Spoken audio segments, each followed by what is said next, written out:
મારું નામ અમિત છે. હું 23 વર્ષનો છું અને હું દેખાવમાં એકદમ ફિટ દેખાતો છોકરો છું. હું કોલેજની અંદર અભ્યાસ કરું છું. હજુ તો હું યુવાન છું. યુવાની એટલે ચડતું લોહી. યુવાનીની અંદર વ્યક્તિની ઈચ્છાઓ ખૂબ જ વધુ હોય છે. જેમ જેમ ઉંમર વધતી જાય છે તેમ તેમ આ ઈચ્છાઓ વધતી જતી હોય છે. પરંતુ હજુ સુધી મને કોઈ તક મળી નહોતી, જેના કારણે મારી મન અધૂરું હતું.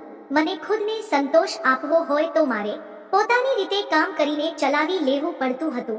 પરંતુ હવે હું કોલેજની અંદર હતો અને કોલેજની અંદર મારી કામ કરવાની એટલી બધી વધી ગઈ હતી કે મારે કોઈનો ટેકો જોઈતો હતો. આમ તો હું ઘણી બધીઓ સાથે મિત્રતા કરવાનો વિચાર હતો, પરંતુ તે કોઈ મારી મિત્ર બનવા નહોતી માંગતી, જેથી મારું નસીબ જ ખરાબ છે એવું વિચારીને હું મારા કાર્યમાં પડ્યો રહેતો. ધીમે ધીમે સમય પ્રમાણે લોકોની પસંદ બદલાતી હોય છે, તેવી રીતે મારી પણ ધીમે ધીમે પસંદ બદલાવા લાગી. હવે મને કોઈ નવી ચીજ પસંદ નહોતી, પરંતુ મને જૂની વસ્તુઓ પસંદ હતી, કારણ કે તેઓ સુંદર પણ લાગતી હતી. ઇન્ટરનેટ પર જ્યારે હું વિડીયો જોતો હોઉં ત્યારે ઓલ્ડના વિડીયો જોતો હતો, જેના કારણે મને ખૂબ જ મજા પડતી હતી. અમારી કોલેજની અંદર કોઈ તો મને ભાવ નથી આપતું, પરંતુ અમારી કોલેજમાં જેટલા હતા તેની ઉંમર અંદાજિત 33 વર્ષની હશે અને તે ખૂબ જ સરસ લાગતી હતી.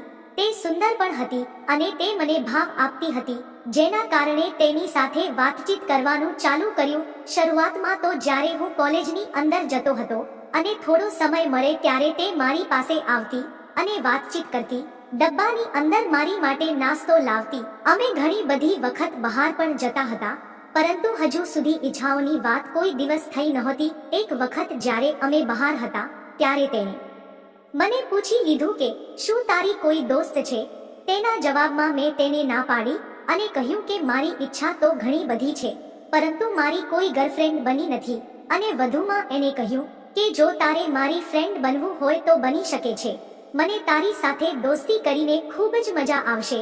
મારી આ વાત પર તે તરત હસવા લાગી અને તેણે મને કહ્યું કે જો હું તારી ગર્લફ્રેન્ડ બનું તો તું મારો છઠ્ઠો બોયફ્રેન્ડ રહે છે, કારણ કે કોઈ પણ વ્યક્તિ હજુ સુધી મારી સાથે લાંબી દોસ્તી રાખી નથી શકતો. જો તું મને મજા આપી શકીશ તો હું તારી પાસે રહીશ, નહીંતર હું જતી રહી છે. અને મને આ શરત ખરેખર ખૂબ જ ગમે છે, કારણ કે મારે પણ કોઈ આવતી હતી, જેથી હું તેનો બોયફ્રેન્ડ બની ગયો. થોડાક દિવસ બાદ અમે બંને થોડી ઘણી વાતચીત કરી અને ત્યારબાદ મેં ગિફ્ટ આપવાનું ચાલુ કર્યું. મને હજી પણ યાદ છે કે તે ગિફ્ટ મારું પહેલી વખત હતું અને જેની અંદર મેં તેને 3 કલાક સુધી ગિફ્ટ ખોલી હતી. ત્યારબાદ તો તે મને અવારનવાર ગિફ્ટ આપી રાજી થતા. મિત્રો, વિડીયો પસંદ આવ્યો હોય તો વિડીયોને લાઈક કરી ચેનલને સબસ્ક્રાઇબ જરૂર કરશો. ફરી મળીશું એક નવા વિડીયોમાં. ત્યાં સુધી આવજો.